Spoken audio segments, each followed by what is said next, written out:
First ನಾನು ಪುನೀತನ fan ಅಲ್ಲ sir. ನಾನು ಮೊದಲ ಬಾರಿ ಪುನೀತನ ಫ್ಯಾನ್ ಅಲ್ಲ. ಅವ್ರು ತೀರ್ಕೊಂಡ ಮೇಲೆ ಎಷ್ಟೋ ಜನ ಫ್ಯಾನ್ಸ್ ಹುಟ್ಟಿದ್ರು ಸರ್. ನಾನು ಒಬ್ಬನು ಅದರಲ್ಲಿ. ಅಷ್ಟು ಜನ ಇಡೀ ಕರ್ನಾಟಕದಲ್ಲಿ ಪುನೀತ್ ಫ್ಯಾನ್ಸ್ ಅದರಲ್ಲಿ ನಾನೊಬ್ಬ ಪುನೀತ್ ಅಭಿಮಾನಿ. ನಾನು ಹುಟ್ಟತನ ಬಂದಿರೋದು ಶಂಕರ್ನಾಗ್ ಅವರ ಅಭಿಮಾನಿ. ಶಂಕರ್ನಾಗ್ ಅವರ ಒಂದು ಧ್ವನಿಯಲ್ಲಿ ತಂದ್ಕೊಂಡು ಶಂಕರ್ನಾಗ್ ಅವ್ರು ಹ್ಯಾಕ್ ಮಾಡಿಕೊಂಡು ಶಂಕರ್ನಾಗ್ ಅವರ ಹೆಸರ ಮೇಲೆ ನನ್ನ ಜೀವನ ನಡೆಸ್ತಾ ಇದ್ದೀನಿ ಸರ್. ಪುನೀತ್ ಅವರ ಹೆಸರ ಮೇಲೆ ಈ ಆಶ್ರಮ ನಡೆಸ್ತಾ ಇದ್ದೀನಿ ಸರ್.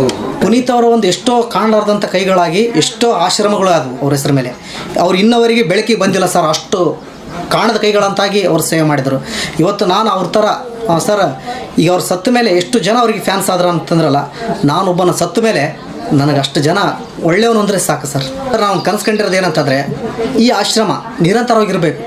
ನಾನು ಸತ್ತರೂ ಕೂಡ ಈ ಆಶ್ರಮ ನಿಂದಿರಬಾರ್ದು. ಈಗ ನಾನು ಇವತ್ತು ಈ ಹುಟ್ಟು ಉಚಿತ, ಸಾವು ಖಚಿತ. ಪ್ರತಿಯೊಬ್ಬ ಮನುಷ್ಯ ಹುಟ್ಟಿದ ಮೇಲೆ ಸಾಯಲೇಬೇಕು.